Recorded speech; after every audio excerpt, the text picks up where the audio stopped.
Mas, assim, primeiro agradecer, né, pelo convite. A gente já tinha até combinado alguns dias atrás, acabou não acontecendo em razão de algumas intercorrências. Mas essa proposta de ser uma coisa mais informal, inclusive, é muito boa, Natália. Sexta-feira, né? Todo mundo muito cansado. Acho que quanto mais leve a conversa puder ser, melhor. Eu tive um dia super carregado. Eu estou aqui na OAB. Já tive reuniões com o Gabinete Civil, com presidentes de subseção, com comissão de combate à corrupção eleitoral. Então, imagina só como foi o dia. Foi meio turbulento.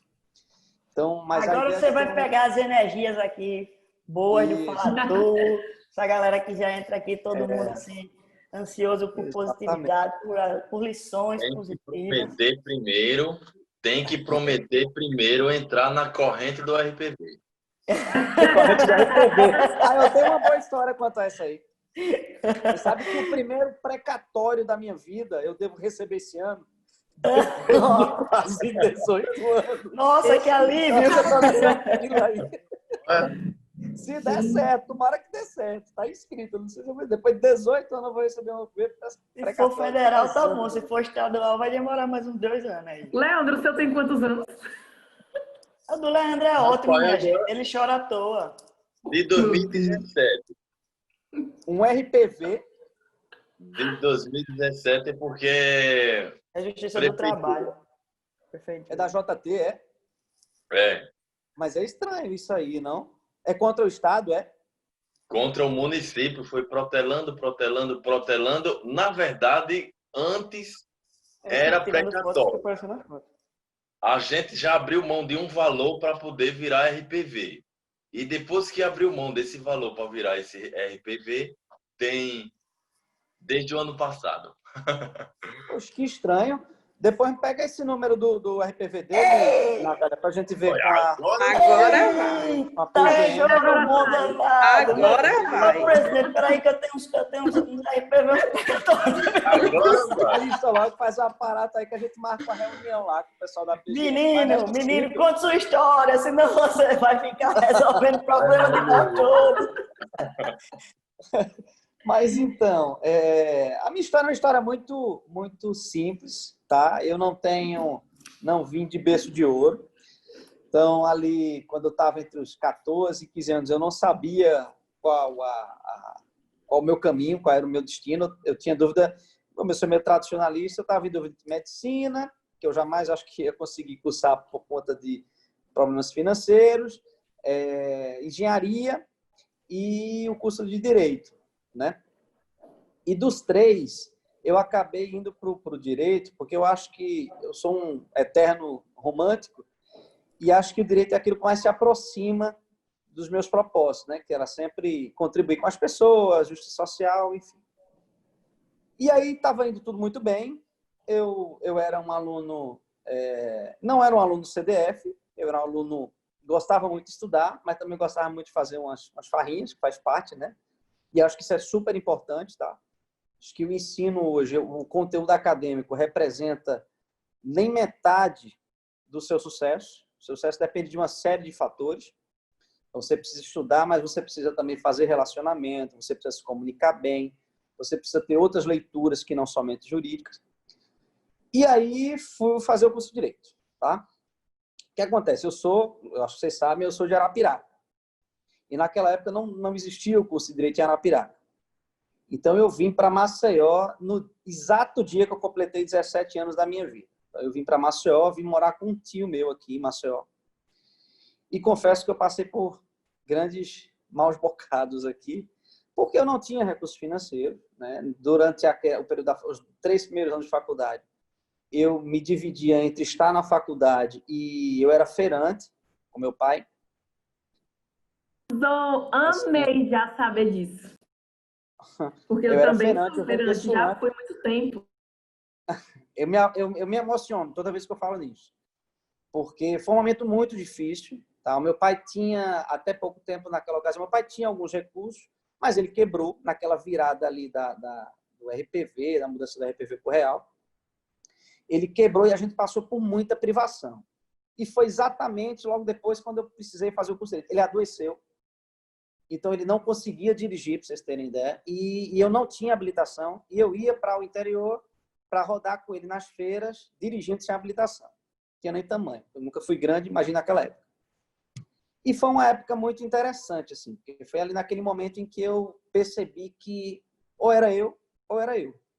Nós não tínhamos juristas na família, né?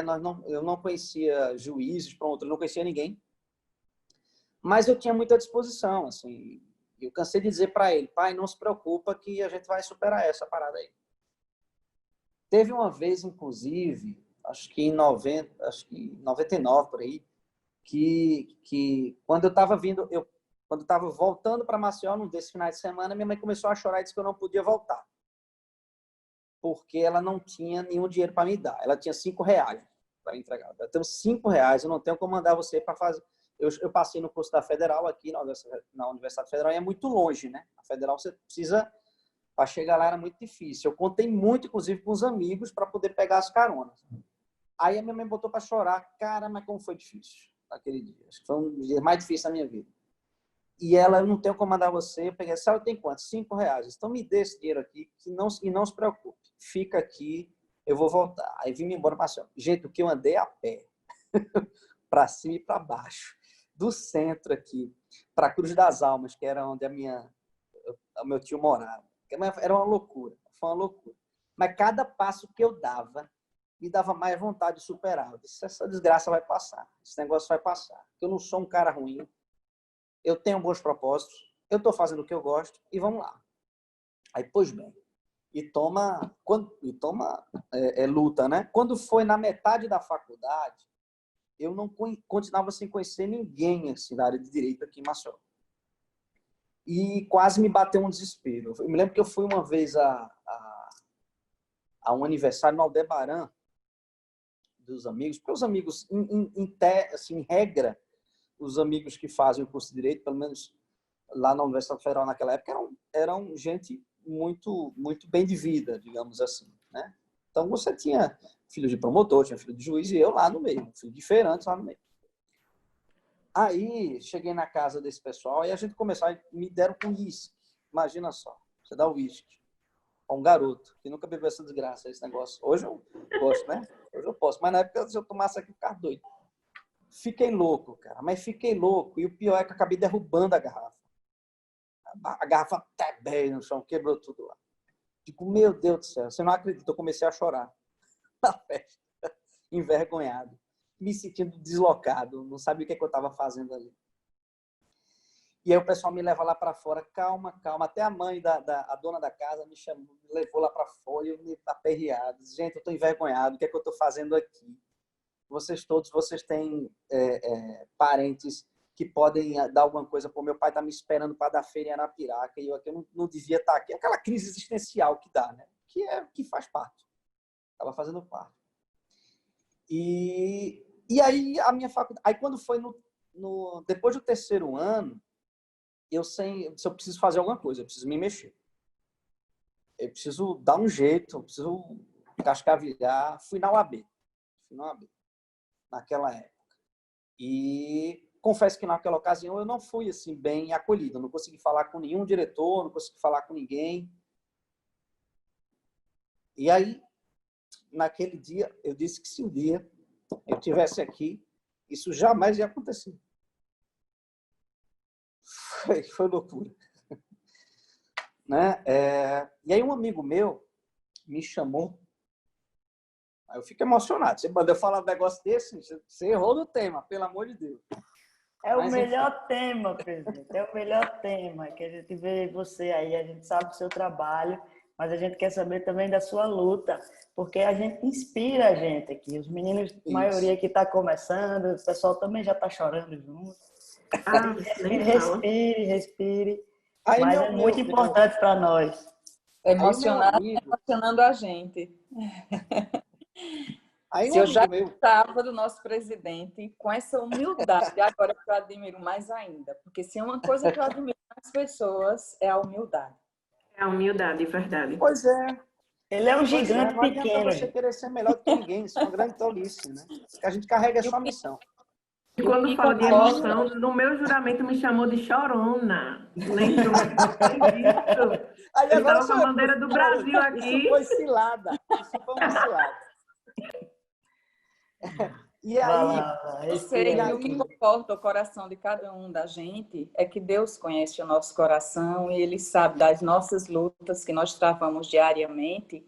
Perfeito. E o que a gente enfrenta no dia a dia, que às vezes só Ele, quando a gente coloca a cabeça no travesseiro e fica dentro de quatro paredes, é que realmente nos compreende e nos dá força para que a gente possa continuar no novo amanhã.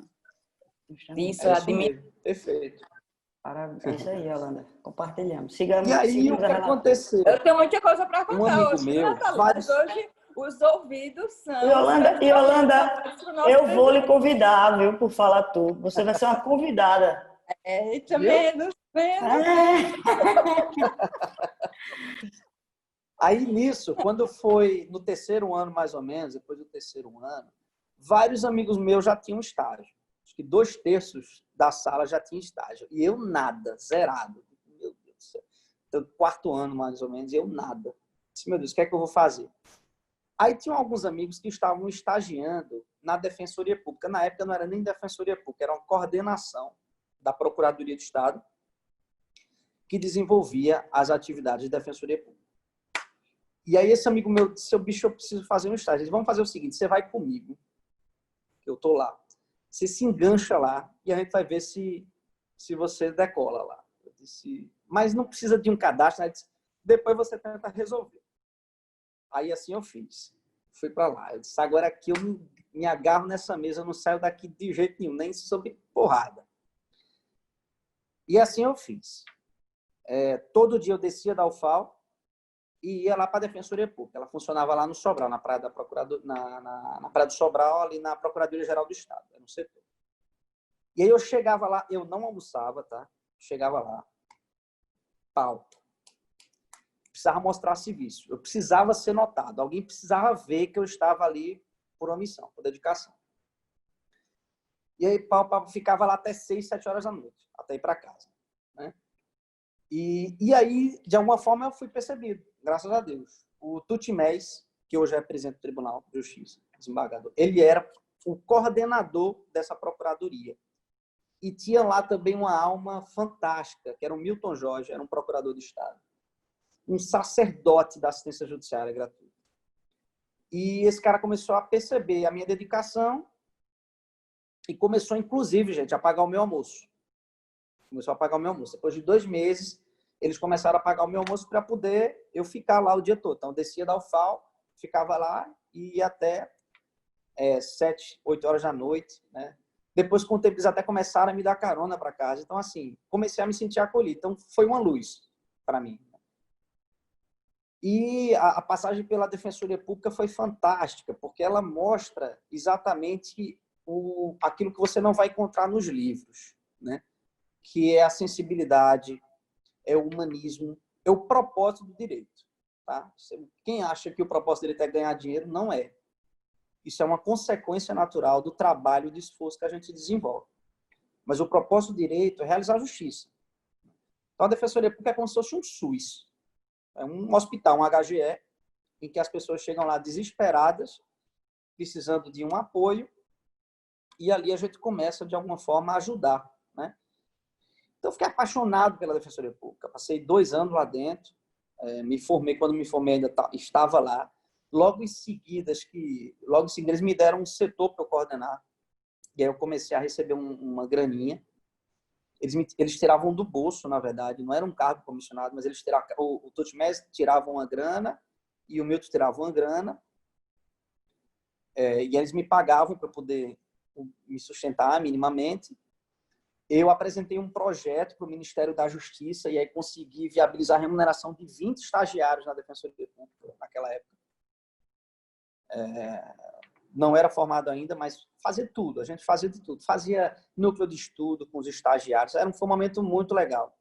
Na sexta-feira, a gente ia ali para aquelas barraquinhas na linha do trem ali, comer churrasquinho, tomar cerveja e depois ia para casa. Era muito legal. Uma coisa super simples, mas assim, super humana, né? E aí, para minha surpresa, quando eu estava perto de me formar, o Tutimés foi convidado para ser secretário de Justiça. Né? Secretário de Justiça do governo do Ronaldo Lessa. E, para minha surpresa, ele me convidou para ser chefe de gabinete dele. Olha só, eu com 21 anos. Eu falei, bicho, esse cara é o responsável, deve ser doido. Me chamar para ser... Naquela época, a secretária de Justiça era responsável pelo PROCON, por todo o sistema penitenciário e pelo Centro de Ressocialização de Menores. Então, foi uma outra faculdade. Foi 1 ano e meio na Secretaria de Justiça, que foi uma outra faculdade. É impressionante a quantidade de problemas, de tensão, né? Passamos por rebeliões. Eu me lembro que teve um final de semana que me ligaram, eu estava em Arapiraca, visitando os meus pais, e me ligaram do presídio Baldomé, não, do São Leonardo. Estava ocorrendo uma rebelião. Eles não conseguiram falar com o secretário, não conseguiram falar com o superintendente do sistema penitenciário, e aí sobrou para mim tentar resolver o problema por telefone. Imagina que loucura, eu com 21 anos de idade, né? Então, assim, forjado na pancada mesmo, tá? Foi forjado no rojão mesmo, né? Eu era você. E aí foi.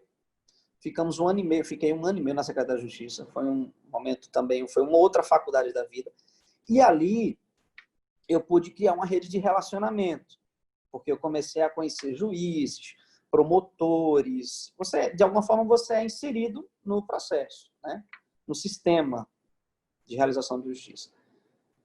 Aí, Tutimés sai da Secretaria de Justiça, eu ainda fico lá para fazer a transição, fico só para fazer a transição.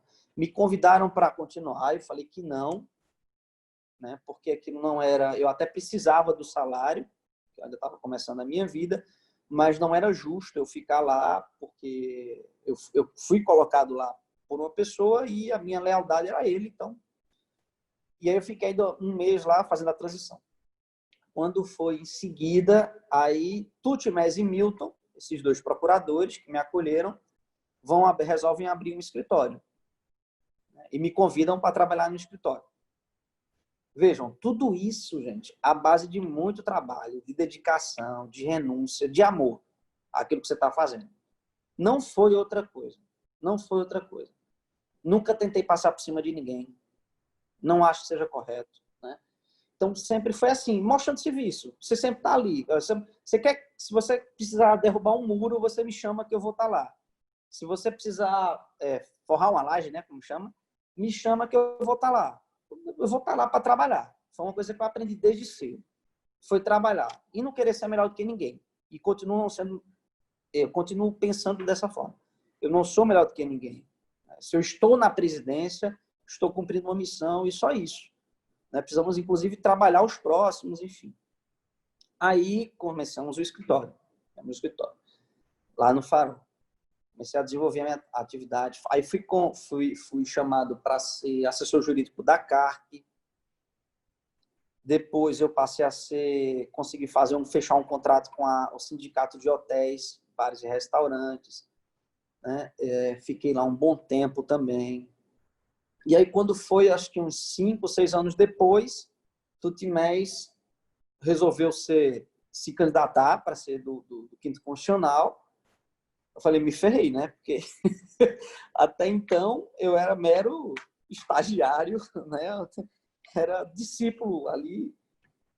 Eu disse, me ferrei, bicho, mas se é o que você quer, toca teu barco aí, vai embora, vai realizar o teu sonho. E aí Tutimés é eleito e vira desembargador. E aí eu tinha que dar um jeito, por uma questão até de gratidão, de comprar o escritório. Eu tinha que pagar o escritório, né? Porque eu não vou herdar um escritório que o cara construiu tudo e no final eu vou pegar e receber, não era correto. E aí eu fiz uma negociação com ele para pagar esse escritório em 24 meses, né? Inclusive repassar os honorários que ele tinha, e assim foi feito, né? Com muito trabalho. Sempre trabalhei muito, nunca trabalhei pouco, né? Minha jornada diária sempre foi de 12, 13, aqui na OAB até mais, 15 horas diárias, de domingo a domingo. Nunca tive esse medo de tempo e de lugar de trabalhar, não. E aí, consegui pagar o escritório e, novamente, aí vai para o planejamento. Agora a gente começa a fase do planejamento. Poxa, eu cheguei até aqui, eu já devo ter, na minha história, no meu livrinho, no meu caderninho, eu já devo ter algumas regras que eu posso colocar e usar para crescer. E aí você começa a parar e avaliar onde é que deu certo e onde é que deu errado. E aí eu comecei a planejar o escritório. E aí o escritório começou a decolar. Porque uma coisa interessante é que na época em que o Tutmés estava no escritório, o foco do escritório era outro, que não era o meu. O Tutmés era criminalista, um grande orador, né? Muito bom de júri, mas eu fiz isso no início, mas não era a minha praia. Eu até brinco assim, que no começo da advocacia, eu dizia bem assim, no começo da advocacia, meu amigo, se você vê um gato caído no chão, vá lá e procure o número do carro que atropelou, porque você precisa de um processo. Você precisa de um processo. E era bem assim mesmo, que chegava, você pegava. Então, eu fiz trabalhista, fiz previdenciário, fiz criminal. Com o tempo, você consegue ir direcionando. Mas aqui num estado como o nosso, que é um estado muito pequeno, muito provinciano, uma economia muito limitada, você acaba tendo que fazer tudo no começo, né? E aí a gente foi engatilhando e, graças a Deus, o escritório decolou. Então, hoje eu tenho uma equipe bastante enxuta no escritório, mas que roda um volume gigante de demandas, principalmente parcerias. Principalmente parcerias. Nesse intervalo todo aí, eu acabei encontrando a Laura, que é minha esposa. Acho que ela está aí, né, acompanhando? Deve estar por aí. A Laura era uma paquera minha de infância. Conheci a Laura quando ela tinha 10 anos, eu tinha 12 anos, ela também é de Arapiraca. E, na verdade, eu conheci primeiro a irmã dela. Então, a gente tinha uma... Eu conheci a irmã dela por 8 anos. Lógico que eu estou aqui te assistindo. Lógico. Tá aí, vamos deixar eu mentir. E aí, Laura, a gente... porque eu tinha também o seguinte propósito. Eu não queria nenhum compromisso. Eu não podia assumir nenhum compromisso. Por mais que eu quisesse, naquela minha juventude. Porque se eu fizesse isso, eu podia desmoronar todo o projeto que eu construí e que meus pais dependiam de mim, acabavam todo mundo dependendo de mim e não dava. Então, eu precisei deixar aquela paquera, né, um tempo assim, escondida. Mas o destino é fantástico, gente. Quando Deus quer, Deus quer. Aí encontro Laura aqui, né, 10 anos depois, encontro Laura aqui atravessando a rua.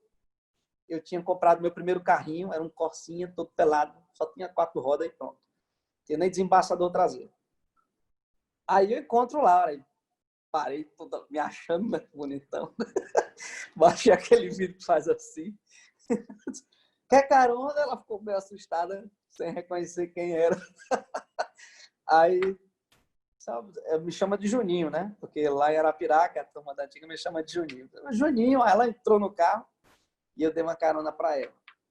E a partir dali a gente foi se comunicando, enfim, resgatou aquela paquera de infância e acabamos casando, muito rápido, inclusive, né? Porque eu já conhecia ela há muito tempo e tal. Você é minha alma gêmea, meu amor. Alma gêmea aí, né? E aí também tivemos 2 filhos maravilhosos, e aí foi todo um processo de crescimento assim, muito legal. Eu não posso me queixar. Apesar de todo o sufoco que eu passei, eu não posso me queixar de tudo aquilo que a gente construiu, né? Muito de degrau em degrau.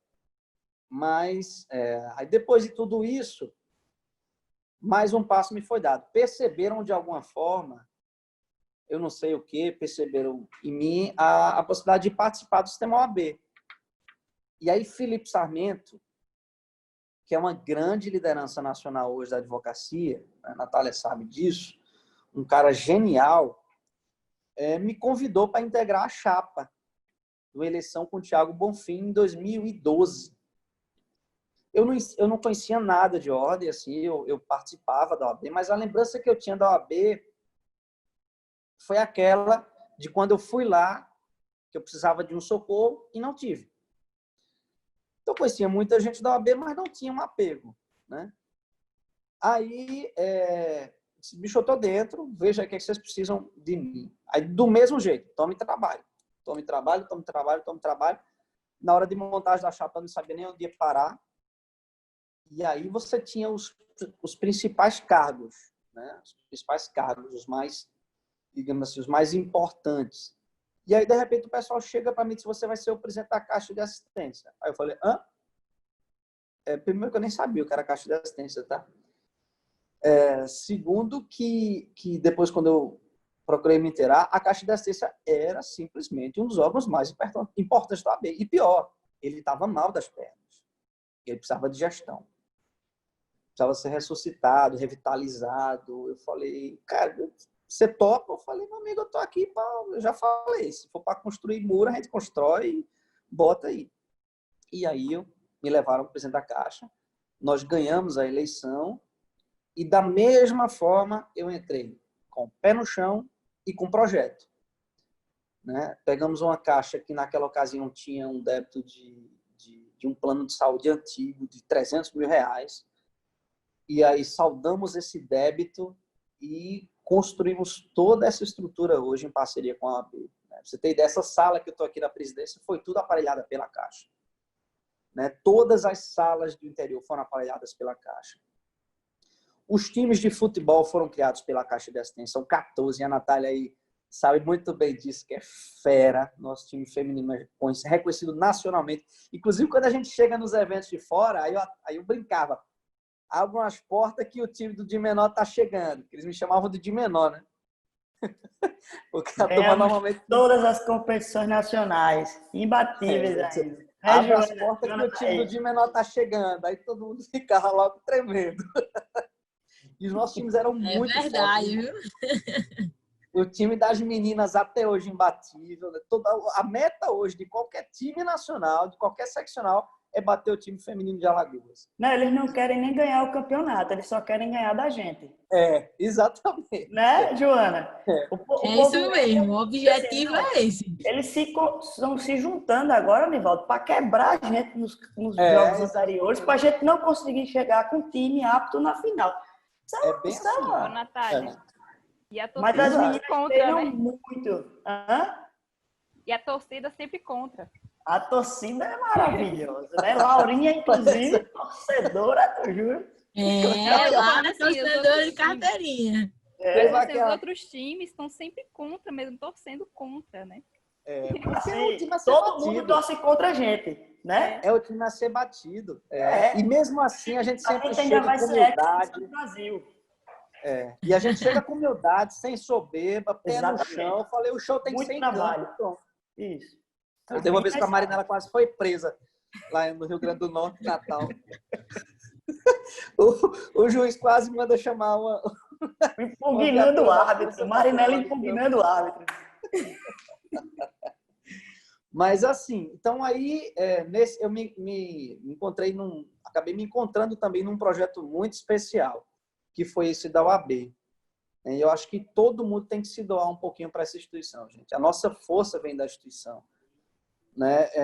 Se todo mundo participar, e por mínimo que seja, né? Uma doação que seja, repercutir, por exemplo, as ações, acompanhar as redes sociais, participar dos campeonatos, participar de comissão, participar dos eventos, não tem quem derrube a ordem. Não tem quem derrube a ordem. A nossa força vem dessa união, né? Dessa capacidade. Eu vou citar um exemplo agora. Foi ontem ou foi antes de ontem? Foi ontem. Teve uma sessão conjunta no Senado e do Congresso para aprovar um projeto de lei. Né? E isso é um projeto... A sessão aconteceu pela tarde, começou às 3h no Congresso e às 16h no Senado. Então, os projetos passavam pelo Congresso, pela Câmara, na verdade, e seguiam para o Senado. Quando foi 2h30, vejam só, 2h30 da tarde eu fui acionado. Não só eu. Todos os presidentes, todos aqueles que tinham algum contato com o parlamentar foram acionados. Às 2h30 da tarde. Naquela ocasião, o quadro era completamente certo, o projeto de lei talvez não vingasse, que é o projeto da possibilidade de contratação de advogados pelos municípios. E aí todo mundo entrou em campo, né? Eu falei com os 3 senadores. Resultado, foi uma vitória acachapante, sim. Derrubamos o veto do presidente Bolsonaro em meia hora. Pela capacidade de trabalho, pela capacidade de articulação da advocacia. Então, se a gente participa dessa instituição, não tem quem derrube. Não é à toa que a OAB é a instituição da sociedade civil mais forte e de maior credibilidade desse país. E aí eu abracei essa causa, acreditei nisso. Na primeira gestão da Caixa, fiz todo aquele trabalho. Na segunda gestão, continuei. E sempre, olha, o pessoal diz assim, quem imagina que a gente ganha salário disso aqui? A gente não ganha, tá? A gente gasta mais do que a gente pode ter de retorno no escritório, porque o cara quer você e você não vai estar lá. Mas é uma missão. Se você não abraçar a sua instituição, é como você abraçar a sua família. Se você não abraça a sua família, o negócio desanda. E aí, quando foi na gestão de Fernanda, o pessoal me indicou como um possível candidato para ser presidente da OAB. E eu carrego a missão mais para, como eu falei, mais para representar a minha classe do que não tenho vaidade nisso aqui. Eu não preciso disso aqui. Graças a Deus, o meu escritório, por toda essa história, se sustenta sem isso aqui. Né? Para você ter ideia, na verdade, eu precisei renunciar a contratos, porque eu cheguei ao ponto de ser advogado dos juízes do Estado, através da Almages. Fui contratado pela Almages. Só que era uma situação assim, não é que é incompatível, mas que de fato não ficava bem. Como é que eu ia ser advogado dos juízes e ser presidente da OAB? Então eu renunciei a esse contrato, que era um contrato muito importante do escritório, mas porque eu acredito na nossa missão, porque eu acredito no nosso propósito. E assim foi, né? Num breve resumo, assim, essa é a minha história. Hoje o meu escritório advoga para os professores do Estado com muito orgulho. É um dos contratos que eu mais assim falo, com o peito erguido, com cheio de orgulho. Né?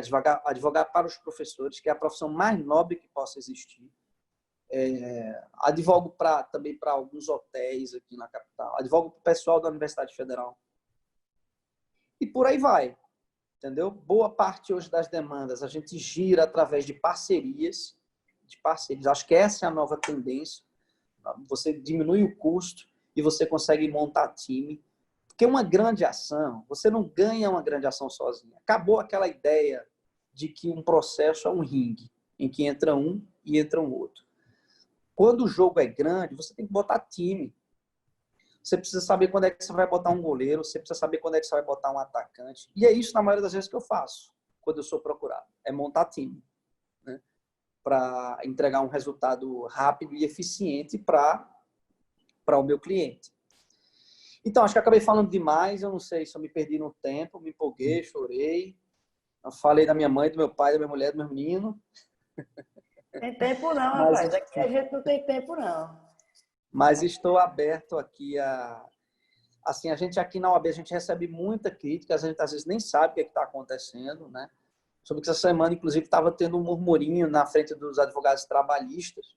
E aí o pessoal falou, papai, mas é porque é um pessoal que não gosta de você. Eu digo, não tem problema. Aqui o Nivaldo é o gestor e eu vou ouvir todo mundo. Chama os insatisfeitos todos e vamos marcar uma reunião. Você sentar com eles aqui para saber o que está acontecendo, porque você não tem como dar conta de tudo. Imagina só, Natália, você tem aqui um Conselho Federal, 6 subseções, Conselho Estadual, Tribunal de Ética e Disciplina, 54 comissões, né? Caixa de assistência. É uma estrutura muito grande, muito gigante. Assim. Então, eu não tenho como ter olhos em todos os lugares. Eu preciso que chegue até aqui.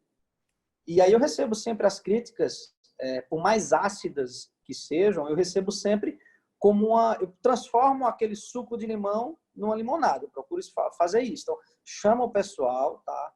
Para eu saber o que é que está acontecendo e ver o que é que a gente pode fazer. Porque o que eu estou aqui é para isso, é para cumprir missão. Glamour aqui não tem, gente. Esse negócio de glamour não tem aqui. O que a gente está aqui é para trabalhar. O objetivo é esse, é trabalhar. Né?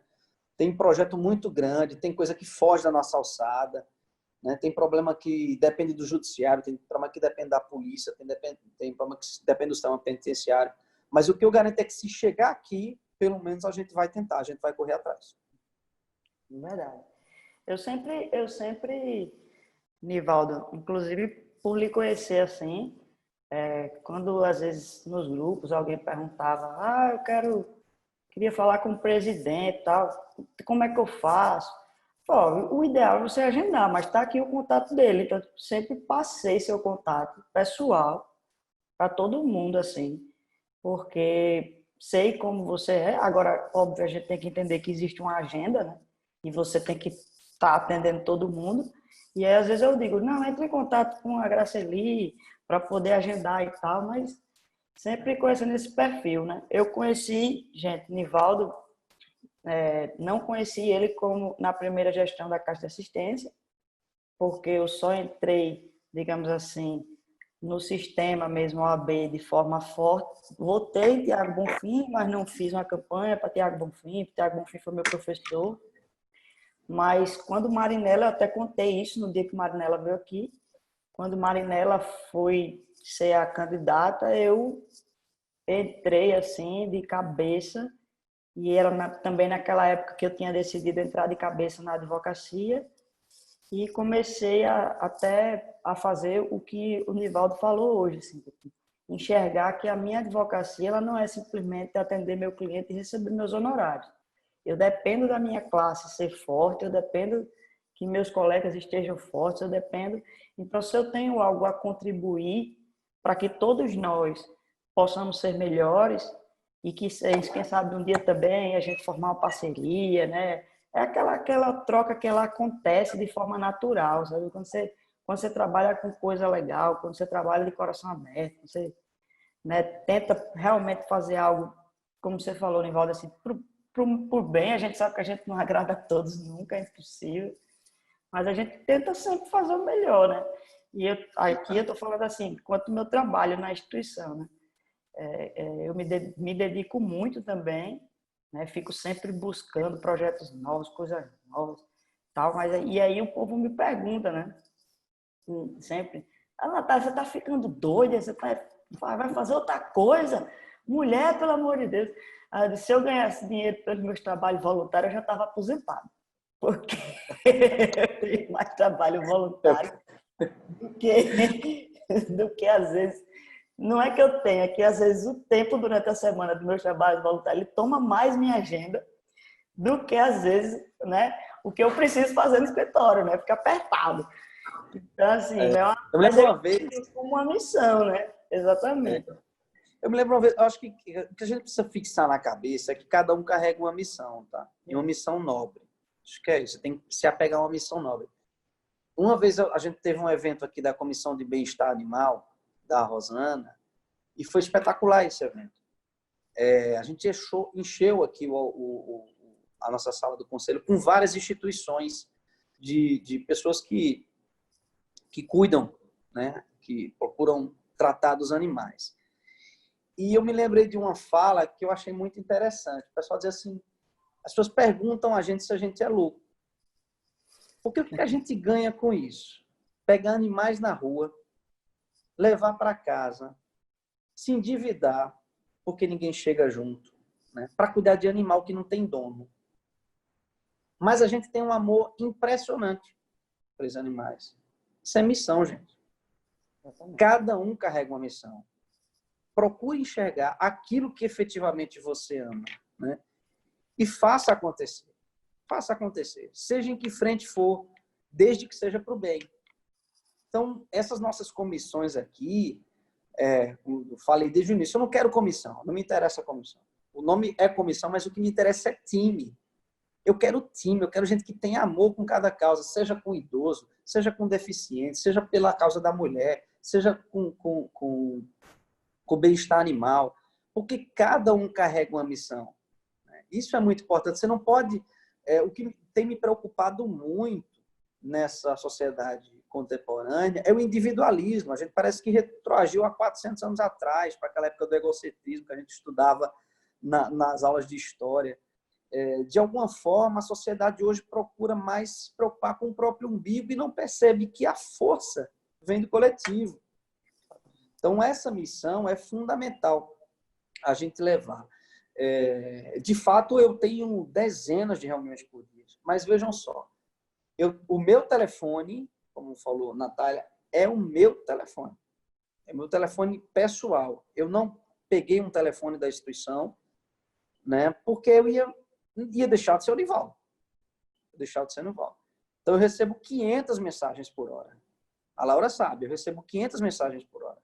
E isso é de domingo a domingo. Mas eu procuro sempre responder a todas. Eu só peço que não me mandem nos grupos, porque aí eu até peguei uma tendinite agora na pandemia, de tanto WhatsApp.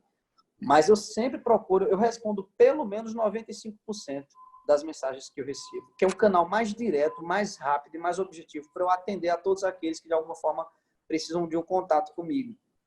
Os outros 5% eu não respondo, não porque eu não quis, é porque pode ter passado despercebido diante do volume, né? Vou começar a usar óculos, porque eu não usava óculos até então. E isso se deve ao uso dessas ferramentas de tecnologia que se intensificaram com a pandemia. Então, veio a tendinite e veio o problema na vista.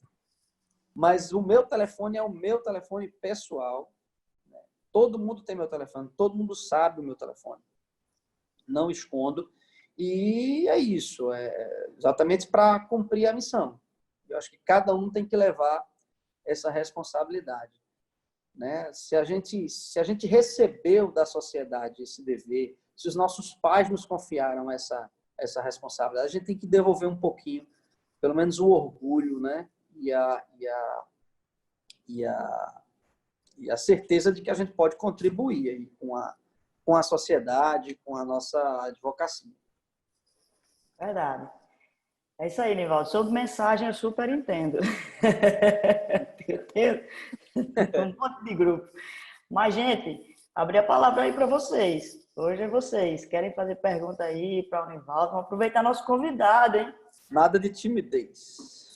Sempre... A palavra está no bate-papo, a gente conversando aqui. Vocês estão aqui no bate-papo, cadê? Vai passando. Eu estou no telefone e não estou conseguindo ver o bate-papo. Nivaldo, uma sugestão aqui da Nayara foi que quando as coisas se normalizarem, seria muito bom fazer uma solenidade para os novos advogados que juraram virtualmente. Porque a gente até hoje está triste. Ainda que é simbólico, algo que nos reunisse pessoalmente. A gente precisa fazer o registro da foto, né? Exato. Precisa fazer o registro da foto, das fotos, assim, vou logo falar com a minha sugestão, tá? Era fazer umas espécies de umas sessões de cinema aqui a gente pegar um filme, por exemplo, de direito, que apaixone, que desperte essa nossa... E fazer aqui no nosso auditório umas sessões de cinema e, na ocasião, a gente faria um registro de fotos, alguma coisa desse tipo, uma coisa mais descontraída, mas que fosse marcante. Essa é uma ideia que eu gosto muito de ideia, eu gosto de projeto assim. Mas eu jogo essa aí, de fato, tem que ter o registro. Por mais que seja legal o juramento pela forma remota, eu sou do povo, eu gosto do calor humano. Não é legal, não. E ele adora fazer isso mesmo. Ele diz assim, me dê ideia. Eu digo, calma, homem, não é assim também não. As ideias... Tem uma ideia aí? Eu digo, peraí. Eu acho que a gente falou bastante assim no grupo, foi disso, de ter assim, um momento simbólico pra gente. Tipo assim, um momento só pra juntar as turmas que juraram e fazer uma foto, tirar uma foto com o presidente, tirar uma foto com o pessoal, receber um abraço, enfim. Pode tirar uma foto comigo também, não? Claro que eu quero me conhecer, né? Como não? Carol, eu acho válido essa ideia e vou dizer, amanhã tá fazendo 1 ano que eu jurei e eu tirei essa foto com o Nivaldo, então... E tirou comigo!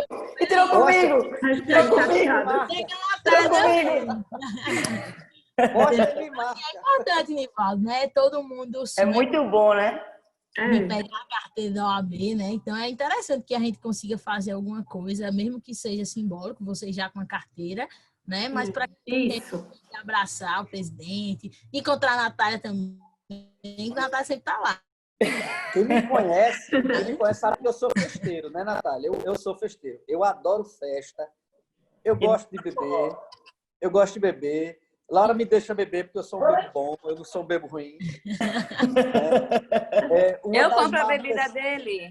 Eu adoro comprar bebida para ele. Posso ver uma diferente, né, mozão? E ela não bebe nada. Gosta de dançar um forró. Gosto de dançar forró. como um bom arapiraquense. Do São João, todo caracterizado. Eu dei muita risada quando eu vi aquelas fotos. Gente, nesse ano a gente tinha programado, vou falar aqui para vocês, a gente ia contratar o Dorival Dantas. E aí a gente já estava com o contrato todo certinho, e aí veio a pandemia, ferrou tudo. Pensa na frustração. Mas como eu gosto de forró, eu acho o Dorival Dantas fantástico. Né? Com certeza.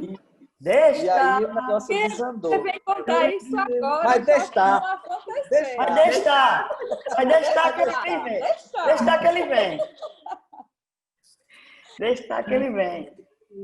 Ô, Nivaldo, inclusive teve uma época, né, que a gente cogitou até tirar foto, e eu falava, Nivaldo não pode deixar de tirar foto com o povo ama tirar foto, o povo ama aquela foto. Lembra, Nivaldo? Olha aí a prova. Sim. O povo quer a foto.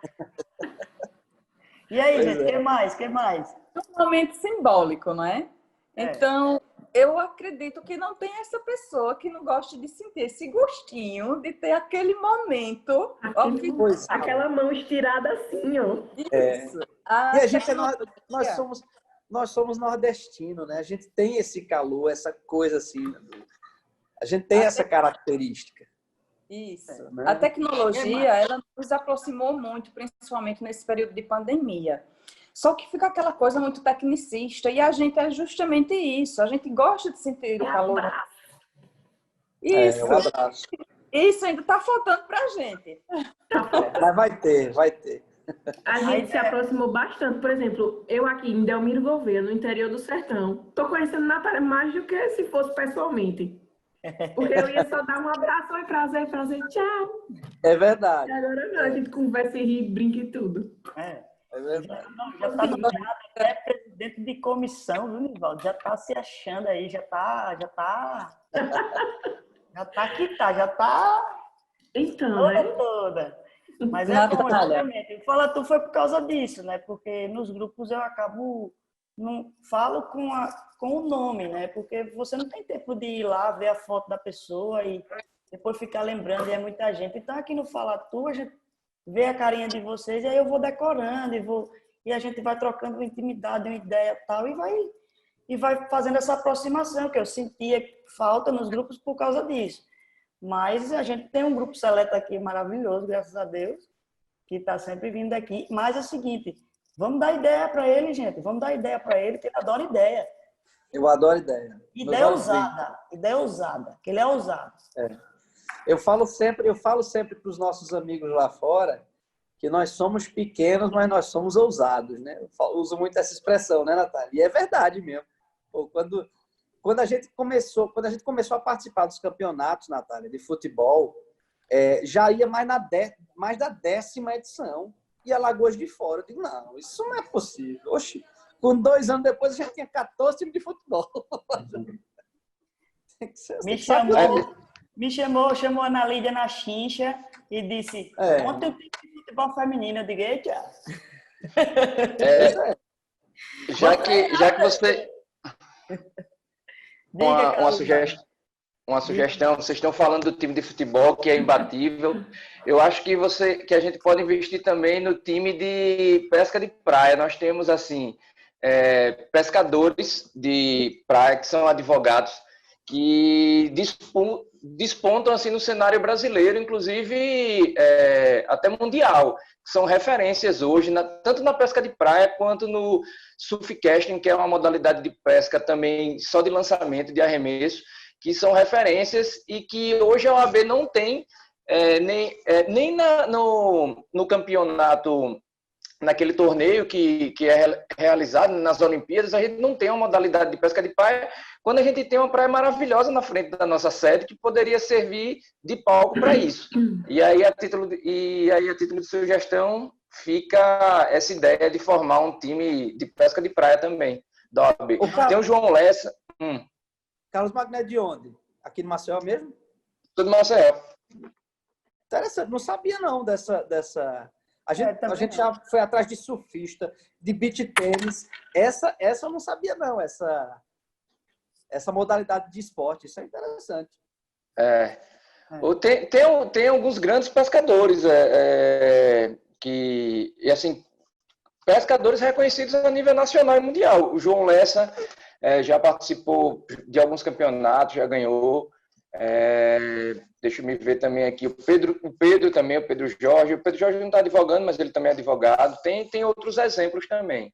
Mas a gente teria aqui, porque como é que funciona esses campeonatos? Nós teríamos que ter uma quantidade razoável de competidores aqui, e se for para fazer uma coisa regional ou nacional, a gente precisa de competidores também de outros estados. Você tem uma leitura de como é que está aqui? Nós temos quantos hoje, entendeu? Aqui no estado. Tá, você fala de competidores advogados, né? Possíveis competidores advogados. Eu tenho como fazer...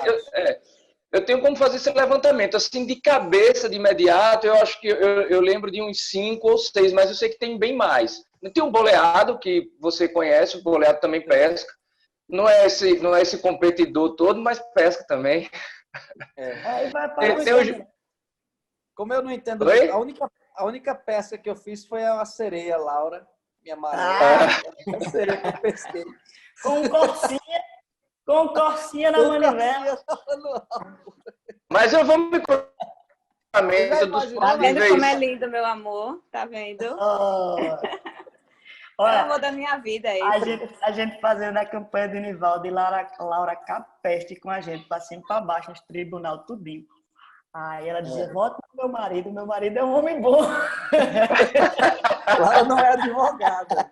Eu garanto que meu marido é um homem bom. E panfletando, e tá vendo que é verdade? É verdade. Porque geralmente, desde criança. Geralmente participa só o candidato, né? Mas ela disse, eu não vou ficar de fora, não. Eu vou para todo que é lugar. Natália me carrega, eu digo, vamos embora. Eu participo. Meu marido é um homem bom. Eu garanto a você que meu marido é um homem bom. Vou pedir voto. Eu vou pedir voto. Você é advogada ou não? Sou advogada não, mas não preciso ser advogada para ter opinião. Aí, tchá! Foi, botou para quebrar. Uma vez foram dizendo desaforo a ela, dizendo, você nem advogada é. Você é advogada para ter opinião? Mas é verdade. Mas é verdade, não é? Tá certíssimo. E ele é um homem maravilhoso. Eu sou fãzaça do meu marido. Sou fãzaça do seu marido.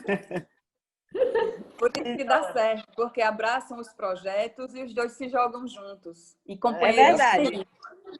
Eu não faria. Cada dia só tende a crescer. Eu não faria nem metade do que eu faço se eu não tivesse uma boa companheira, uma boa esposa, filhos compreensivos. Porque a renúncia pessoal, gente, num projeto desse é gigantesca. É gigantesco. Não, você imagina. Ela tá em casa, impressionante. Ele tá na OAB. Olha, as meninas. Ainda aqui, vai trabalhar depois, né? Abri aqui, ó. Deixa eu mostrar para vocês, ó. Cadê? Só tudo fechado, só eu aqui. E a chefe de gabinete ali, eu acho, esperando. Eu já cheguei a sair daqui meia-noite. Eu tenho que despachar umas coisas ali. É verdade. Pois então, tem que ter muita paciência, viu, também? Porque a família também fica meio... É verdade. Sempre. De lado. Então, é muito trabalho. As renúncias que a gente faz, pelas escolhas que a gente faz, mas pela missão e propósito que a gente tem, né? Já ele está de volta aí, mais presente. Presidente... E vai ser presidente de novo? Deus me livre! Tá bom já? Acho que não. Acho que não. Ó, quem ganha com ele é o AB, né? A família não. A família não. Aquela música do Sexto, eu acho que não. Mas se ele um dia for de novo, tô com ele junto. Ave Maria. Estamos juntos sempre, em tudo. Minha missão é cumprir o mandato, cumprir as promessas. Vamos embora. Trazer novas cabeças para continuar trabalhando pela advocacia. Do Fala Tu, se tiver alguma coisa que você queira que a gente opine, aí você manda, que a gente nas sextas-feiras aqui está sempre conversando sobre alguma coisa, tentando se ajudar, né? Essas novas mudanças que vieram com a pandemia. Mas obrigada demais por estar aqui. Eu sei que você tem coisa para despachar, precisa ir para casa encontrar a Laura, né? A gente precisa também do nosso sextou. Semana que vem a gente vai conversar um pouco mais sobre hoje. Precisa ficar com meu marido. Eu sei, vou deixar, calma. Não, mas eu não tem problema não, eu espero, não tem problema nenhum. Então, usar ele um pouquinho. Ô, Natália. Então, obrigada. Obrigada mesmo. Eu achava Foi que ia ter um emocionante. tempinho a mais aí. Hã? E eu ainda achava que ia ter um tempinho a mais. Tinha 2 questões para Então abordar, pode, mas então fica para pode, próxima. Mas aí eu lanço pode. e fica para semana que vem. Quer lançar, não? Pode mandar aí, por mim pode No caso, seria para o Nivaldo, na primeira questão, seria assim, porque a gente, como advogado iniciante, fica com uma certa insegurança. E como vencer esse medo, essa insegurança inicialmente, para poder alcançar oportunidades, né, e melhorar suas metas, melhorar o networking e etc. Essa E a pergunta é segunda para questão, todo mundo mesmo, né? viu? Porque a gente fica com aquele receio, né? Eu não sei se eu vou dar conta, né, de assumir muita coisa. E a segunda questão é porque eu vi, inclusive, a ESA fez uma live com o professor Beclaut e eles estavam falando justamente da importância de se trabalhar com outras temáticas, outras áreas do conhecimento, como no caso a linguística, porque eu sou mestre em linguística, então eu fico apaixonada quando há essa relação do direito com a linguagem. E eu achei muito interessante essa abordagem deles. E uma outra live que eu vi também, a relação entre o direito e a análise do discurso. Então, eu achei que seria uma boa casadinha e que ajuda muito a prática, tanto da escrita, quanto da oratória, quanto da argumentação. E aí, quem sabe, haver um espaço para essa correlação entre o estudo do direito com a linguagem. Ou uma comissão, ou quem sabe, alguma parceria até com a UFAL, né, com o programa de pós-graduação de linguística da UFAL. Solane. Ronald da ESA. Ronald aí da ESA. Oi, Célio. Ronald, Solane. Tô por aqui. Tá aqui? Hã? Tô por aqui. Estão me ouvindo bem? Você ouviu a sugestão aí da Sol?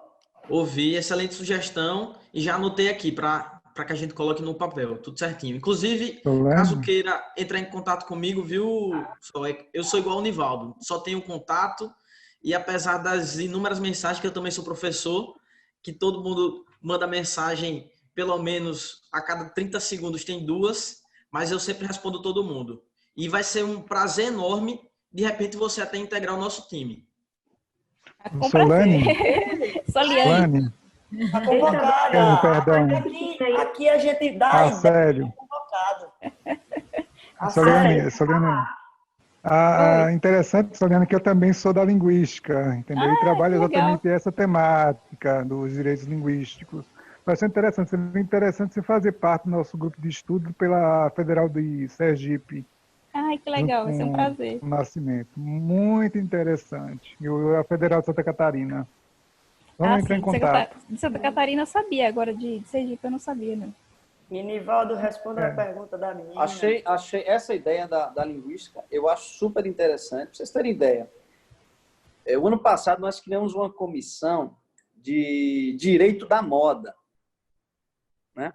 E na época, inclusive, foi motivo até de zombaria. Encontrei com o desembargador Zé Carlos e disse, Nivaldo, como é que você cria uma comissão de direito da moda? Vocês vão falar de quê? Vocês vão falar de vestuário? Vocês vão falar de indumentária das advogadas e dos advogados? Eu falei, não, desembargador, nós vamos falar sobre desafios. Porque na advocacia não há limites para a criação. Então, assim, hoje, de fato, qualquer conhecimento do jurídico demanda um horizonte muito maior. Vou citar um exemplo básico. Não se admite um advogado previdencialista hoje que não conheça o mínimo de economia. Da mesma forma que não se admite um advogado criminalista que não conheça o mínimo de sociologia, de humanismo, de comportamento humano. Direito de família, a mesma coisa. É preciso você ir além. Porque o direito ele é meio, ele não é fim. Então, sempre que você for se debruçar sobre um determinado ramo, é muito importante você fazer a leitura do contexto e trazer todos esses outros segmentos para dentro. É muito importante mesmo. Quanto à situação do medo, ele é natural, ele faz parte da nossa essência. Mas como é que você combate o medo? Como é que você combate a ansiedade? Né? Exatamente indo para cima. de uma forma organizada, né? E eu me lembro, tem gente que combate o medo sendo agressivo, como uma coisa meio que instintiva, meio que animal. O animal, quando você parte para cima dele, ele fica com medo, ele fica acuado e aí ele agride, ele morde. Mas essa não é a melhor solução no direito. A melhor solução no direito, eu ainda continuo acreditando que é o sorriso e a simpatia, né? É a humildade. Não confunda isso, claro, com idiotice. Você não vai deixar ninguém te atropelar.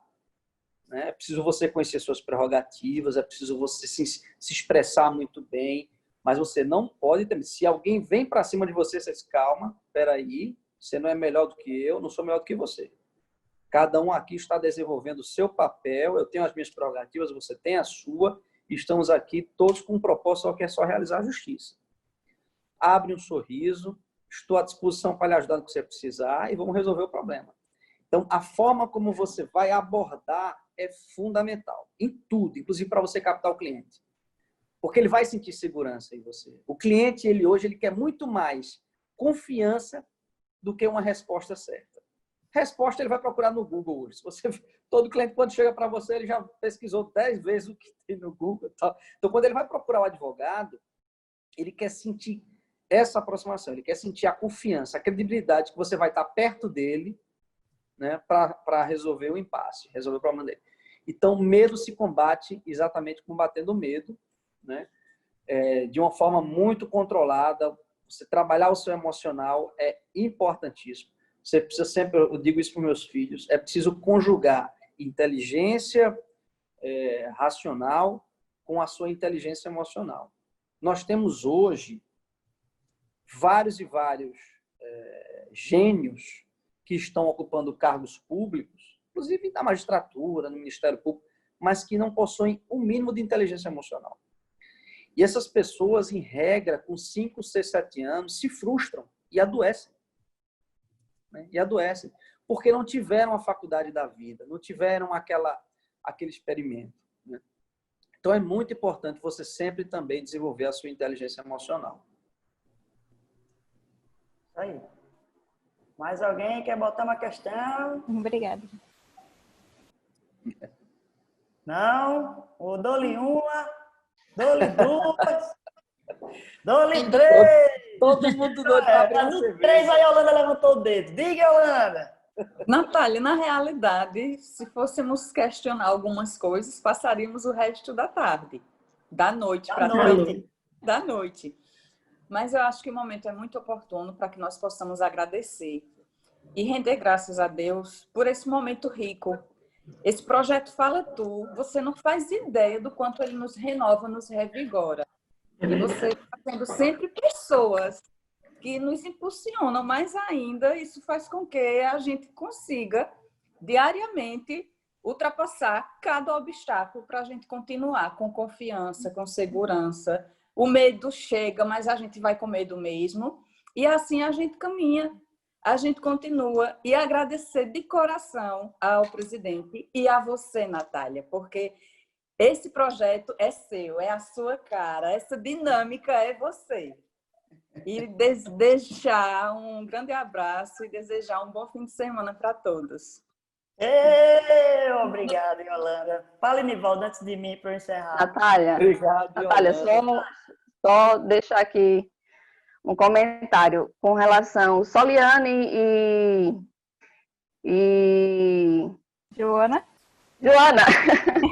Tudo bom? Elas foram minhas colegas de faculdade, a gente se formou junto. E assim, essa questão do medo eu também compartilho, né? Eu estava até pedi orientação à Natália, peguei o primeiro caso, está com umas semanas, e assim, bate aquela insegurança, né? A gente, por mais que a gente vá à lei, né, e tudo, as consultas, e a gente saiba mais ou menos por onde a gente deve ir, mas a gente tem aquela insegurança, né? Então, assim, eu falo por mim, assim, que pode te ajudar também, é que, assim, eu procuro me certificar com pessoas mais experientes, né? Natália me deu uns toques, eu consultei o Flávio também, eu acho que você lembra dele do EMAGE lá, advogado do EMAGE, Ele, para mim, foi um anjo assim, durante todo o estágio que eu fiz lá, e hoje a gente tem uma relação boa. Inclusive, a gente falando de voluntariado, o pessoal do Imagem me ligou essa semana, que eles estão desesperados, precisando de ajuda de advogados voluntários, porque eles perderam 2 advogados do quadro deles, eles estão cheios de processo. Então, eu vou começar esta semana, e seria até um caminho a ser seguido também, assim, como experiência, né? A gente pegar a prática lá também, isso contribui muito para a gente e até para a comunidade principalmente, né? Que são pessoas que realmente precisam do serviço que a gente vai ofertar. Então, é uma boa forma, né, de pegar a prática e de prestar um serviço, né, de grande relevância, né, lá no Imagem, que está precisando nesse momento.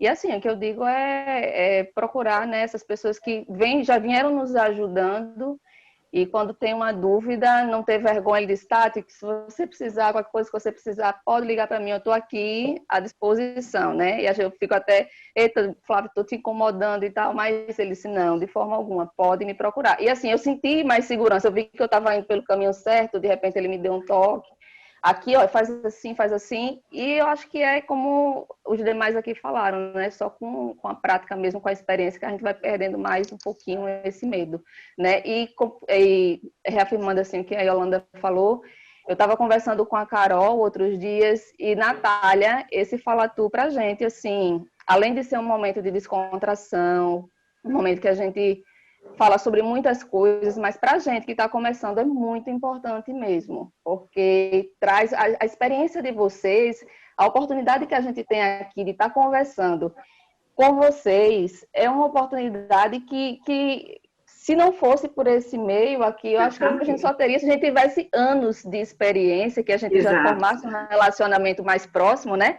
Que a gente poderia ter essa oportunidade de repente, estar sentado num restaurante, conversando com colegas de trabalho, mas não, parece que a gente pulou etapas e a gente está aqui, né? E isso é muito bom. Eu agradeço de coração, assim, por essa oportunidade que vocês têm dado a gente. Viu? Assim quem vai chorar um abraço. Eita, meu Deus, meninas, vocês são maravilhosos. Quer dizer, todo mundo aqui do Fala Tu. Eu acho que o Fala Tu, na verdade, gente, só existe por causa da gente. Como eu disse, no dia que vocês me abandonaram, eu fiquei chateada, né? Então, ninguém abandonou, Natália. É meu drama, deixa eu fazer desde meu drama. Desde drama. Fazer meu drama. Vai ser engraçado quando a gente se encontrar. Amiga de anos. Nunca se viu na vida, só por aqui. Várias histórias, né? Várias histórias. Graças a Deus, eu já vou formar um casal aqui, viu, Nivaldo? Hoje eu vou falar aqui de amor, almas gêmeas. Eu disse a eles que um dia eu já vou formar um casal aqui no Fala. Ô, Jesus. Ô, quem sabe? Ô, Jesus. Vocês 25 anos, não arrumei ninguém ainda. Eu tenho contato de todo mundo, então vocês se olham, se de repente quiser uma mensagem no privado, tá. Agora tem que me contar. O grupo de relacionamento e namoro. Fala Tu é tudo, né? Fala Tu é tudo. Como a gente sempre disse, é um canal aberto. Lugar para oferecer carona, né, Nivaldo? Aí tem que ser assim, né? Carona, parceria, paquera, choro junto, a gente chora junto, discutir caso, o RPV do Leandro, né? Porque o RPV do Leandro é uma coisa assim, já virou, né? Mito. Lembre do caso do Fábio. Frases motivacionais. Lembre do Fábio. Junto com a gente descobriu que seu telefone foi clonado. Eita, foi! Minha gente, Nivaldo, teve um dia que eu estava sendo... Uma pessoa pegou a minha foto do Instagram com um número diferente e começou a mandar mensagem para pessoas do meu relacionamento, inclusive para a Ana Lídia, primeiro, pedindo dinheiro. E a gente estava aqui no Fala Tu. Oi. Aí na hora eu falei, minha gente, como assim? A pessoa está me clonando. Qual é o número? Todo mundo manda mensagem para esse pilantra agora. Todo mundo manda mensagem. O cara trocou a foto na hora. Foi. Aí ele mudou a foto pro Rodolfo. Aí eu conheci o Rodolfo também, liguei pro Rodolfo. Olha, o cara me clonou, agora ele tá clonando você. Olha, até isso a gente já passou aqui. Mas aí, Natália, eu gostaria de acrescentar só mais uma coisa. Enaltecer esse lado humano, porque você também foi enfermeira da gente nesse período de pandemia. Verdade, viu? Meu Deus do céu, minha gente, o Nivaldo hoje faz isso não foi psicóloga, ela foi psicóloga, nossa. Não, mas é minha missão, né, Nivaldo? Minha missão, né? Nossa. Minha missão na comissão de apoio, descobri minha missão. E isso aqui é só mais uma parte dessa missão. A gente tem que deixar aqui uma coisa boa na vida de vocês, deixar um pouquinho de nós com vocês e pegar um pouquinho de vocês pra gente. Laura, obrigada por vir, viu? Aqui ver o seu Juninho, né? Janinha. Mais uma vez pelo convite. Gente, vamos sextar, né? Porque o presidente já disse que gosta de cerveja, que gosta de uísque, que gosta de festa. Não tá com a mulher, tá no lado. E você na hora do golo. Vamos sextar. Vamos sextar? Deixa. Você bater em minha porta. Vamos lá? Mas até então, obrigado, viu, Natália? Até a próxima sexta. Obrigada a todo mundo. Beijo, Tchau, obrigada. Valeu, Natália. Tchau.